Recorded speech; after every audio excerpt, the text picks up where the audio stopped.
हर हर महादेव। 25 फरवरी 2024 इस दिन से प्रारंभ हो रहा है फाल्गुन महीना। साल का अंतिम मास, बड़ा ही विशिष्ट महीना। शास्त्रों में बतलाए गए कुछ विशिष्ट पर्व इस महीने में आते हैं। उन पर्वों में, उन दिनों में कुछ विशिष्ट साधना, उपासना, आराधना करने से विशिष्ट फल प्राप्त होते हैं। पहला पर्व सीताष्टमी, दूसरा शिवरात्रि, तीसरा फुलेरा दूज और चौथा होलिका दहन।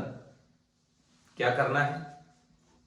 जिन भी व्यक्तियों को जीवन में ऐश्वर्य की कामना है, लक्ष्मी प्राप्ति की चाह रखते हैं, कुल देवी को प्रसन्न करना चाहते हैं, कुटुंब का सुख, कुटुंब में ऐश्वर्य की प्राप्ति करना चाहते हैं, तो सीताष्टमी के दिन भगवती पार्वती का अथवा भगवती महालक्ष्मी का, अन्यथा अपनी जो भी कुल देवी हो उनका आराधना पूजन करने से विशिष्ट लाभ प्राप्त हो सकते हैं।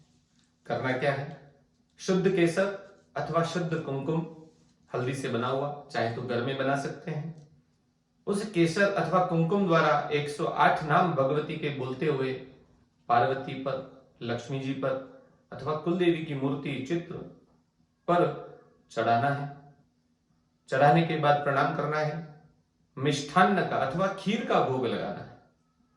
और जो चढ़ा हुआ कुमकुम केसर है उसे बाद में पुरुष अपने तिलक पर लगाने के लिए उपयोग ले सकते हैं।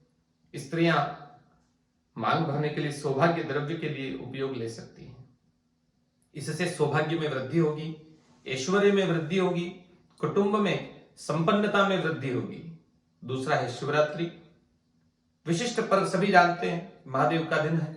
इसी दिन शास्त्रों में बतलाया कि शिवलिंग की उत्पत्ति हुई है। पूरे साल भी यदि हम भगवान शिव का पूजन न कर पाए, किंतु केवल शिवरात्रि के दिन ही हम भगवान पर जल चढ़ा दें, पूजन कर लें, तो उससे भी पूरे वर्ष का पुण्य प्राप्त हो जाता है। शिवरात्रि के दिन महादेव की आराधना का बहुत महत्व शास्त्रों में बतलाया गया है।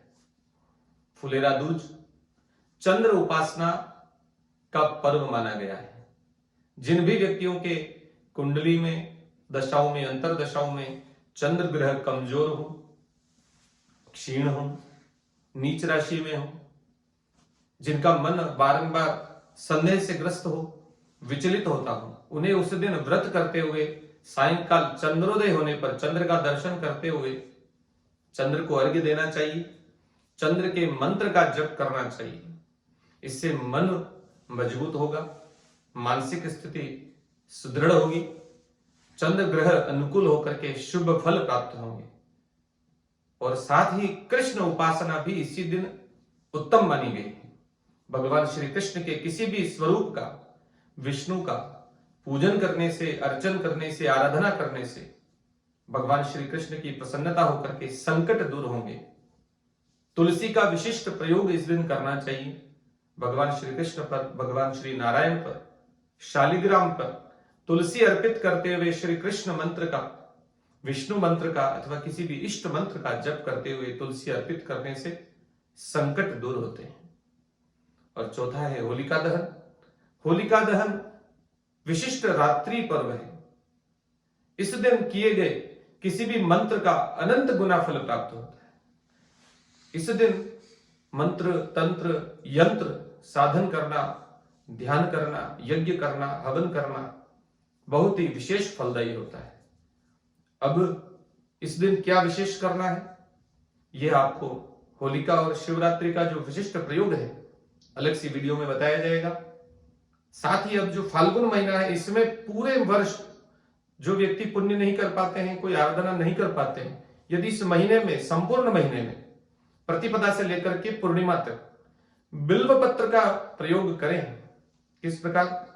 बिल्व पत्र के विशिष्ट प्रयोग हैं।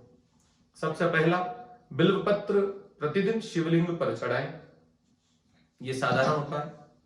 नंबर 2, बिल्व पत्र पर कुमकुम से अथवा चंदन से लक्ष्मी मंत्र अथवा ओम नमः शिवाय लिख करके शिवलिंग पर अर्पित करें।